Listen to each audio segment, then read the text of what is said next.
Hai semuanya, kembali lagi di channel Portal Edukasi. Pada kesempatan kali ini, kita akan melanjutkan materi matematika kelas 9 bab 2 tentang bangun ruang sisi lengkung. Mari kita mulai dengan lingkaran. Sebelum masuk ke bangun ruang sisi lengkung, kita harus mengingat kembali tentang lingkaran, karena akan sangat berhubungan dengan lingkaran ya. Di sini kita akan mengulas sedikit nih tentang keliling lingkaran, luas lingkaran, panjang busur lingkaran, dan luas juring lingkaran. Admin di sini nggak akan membahas dengan latihan soal untuk bagian ini ya, karena Bin rasa kalian udah cukup mahir pasti nih dari zaman SD, hanya untuk mengulas saja. Kita mulai dengan rumus keliling lingkaran. Keliling sama dengan Pi dikali D, atau keliling sama dengan setengah dikali Pi dikali R. Kalau luas lingkaran, L sama dengan Pi R kuadrat. Kalau rumus panjang busur itu sama dengan alfa per 360 derajat dikali 2 dikali Pi dikali R. Keterangan, alfa itu adalah sudut yang diketahui. Pi itu bisa 22/7 ataupun 3,14. Dan R sendiri adalah jari-jari lingkaran. Kemudian kalau rumus luas juring itu adalah alfa per 360 dikali Pi R kuadrat. Nah, kita masuk ke materi yang utama, yang pertama, yaitu tabung. Setelah kita mengulas tentang lingkaran, kita masuk ke bangun ruang sisi lengkung yang pertama, yaitu tabung. Tahukah kalian bagaimana bentuk tabung? Ya, bentuk tabung udah sering kali ya kita temukan dalam kehidupan sehari-hari. Nah, kayak gini gambarnya.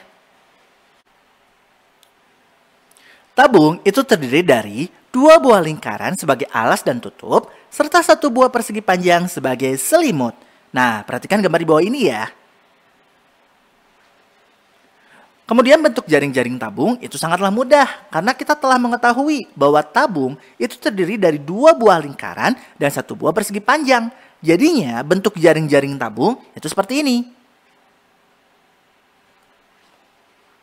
Sekarang kita akan pelajari rumus luas permukaan tabung. Rumusnya itu adalah LP sama dengan 2πr dalam kurung R tambah T. Ataupun LP sama dengan 2πr kuadrat ditambah 2πrt. Mau pakai yang manapun hasilnya sama. Contoh, hitunglah luas permukaan tabung yang memiliki jari-jari 7 cm dan tinggi 10 cm. Ya kita tinggal masukin rumusnya. LP sama dengan 2πr dalam kurung R tambah T. Karena di sini jari-jarinya 7, maka Pi-nya kita pakai 22/7. Jadinya 2 kali 22/7 dikali 7 dalam kurung 7 ditambah 10. 7 sama dengan 7 itu bisa dicoret tuh.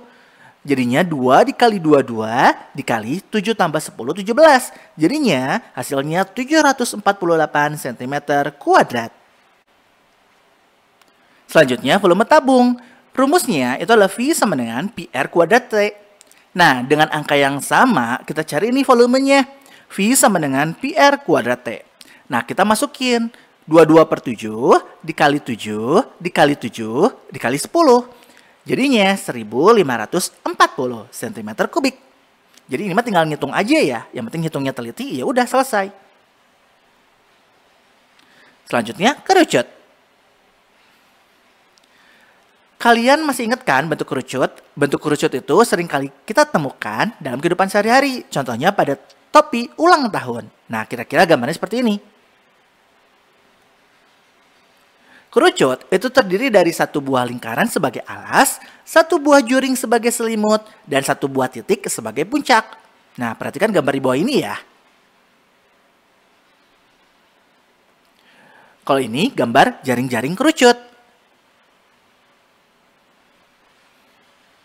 Sekarang kita pelajari rumus dari luas permukaan kerucut.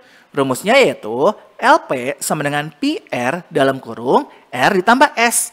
Ataupun LP sama dengan PR kuadrat ditambah PRS. S di sini adalah selimut. Contoh, hitunglah luas permukaan kerucut yang memiliki jari-jari 3 cm dan tinggi 4 cm. Nah, langkahnya itu adalah kita udah ketahuan jari-jarinya 3, tingginya ketahuan 4. Kita nggak bisa langsung nih masukin ke dalam rumus, karena kita harus membutuhkan panjang selimut, si S-nya itu. Caranya, kita bisa gunakan rumus Pitagoras. Jadinya, C kuadrat sama dengan A kuadrat ditambah B kuadrat. A-nya tadi ketahuan 3, B-nya 4. Jadinya 3 kuadrat ditambah 4 kuadrat. Jadi C kuadrat sama dengan 9 ditambah 16. C kuadrat itu 25. Nah itu masih C kuadrat ya. Kita butuh C-nya. C-nya akar dari 25. Jadi C-nya adalah 5. Nah C di sini itu adalah si selimutnya. Selimutnya ketahuan 5 cm. Baru kita bisa masukin ke dalam rumus luas permukaannya. Jadinya LP sama dengan PR dalam kurung R ditambah S. Karena jari-jarinya di sini adalah 3, maka kita pakai 3,14. 3,14 dikali 3 dalam kurung 3 ditambah 5. Jadinya adalah 3,14 kita kali 3, 9,42. 3 ditambah 5, 8. Jadinya 75,36 cm kuadrat. Selanjutnya, volume kerucut. Rumus volume kerucut yaitu sepertiga dikali PR kuadrat T. Hitunglah volume kerucut yang memiliki jari-jari 3 cm dan tinggi 10 cm. Nah, tinggal masukkan rumus dan angka-angkanya. Sepertiga dikali PR kuadrat T.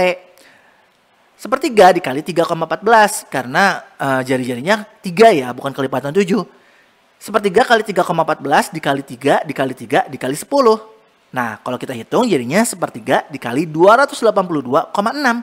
Jadinya volumenya 94,2 cm kubik. Nah, selanjutnya yang terakhir bola. Siapa yang nggak tahu bentuk bola? Ya keterlaluan ya kalau nggak tahu bentuk bola. Tapi ya karena untuk pengetahuan, ya inilah gambar bola. Nah, kita langsung masuk ke rumus luas permukaan bola. Luas permukaan bola rumusnya adalah 4PR kuadrat.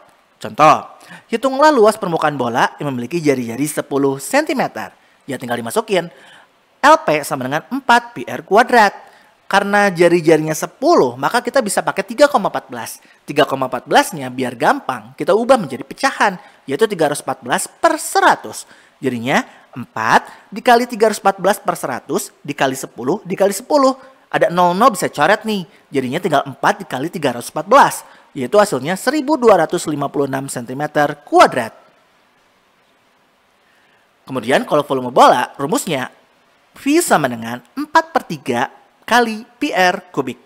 Jadinya, kalau misalkan ada soal jari-jari 30 cm, hitunglah volume bolanya. Jadinya V sama dengan 4/3 dikali PR kubik. Jadinya 4/3 dikali 314 per 100 dikali 30 kali 30 kali 30. 00 bisa dicoret. 3 juga bisa dicoret dengan 3. Jadinya 4 dikali 314 dikali 3 dikali 30. Hasilnya adalah 113.040 cm kubik. Nah ya mungkin cukup sekian. Terima kasih telah menyimak video pembelajaran hingga selesai. Semoga bermanfaat kita semua. Jangan lupa like, comment, and subscribe.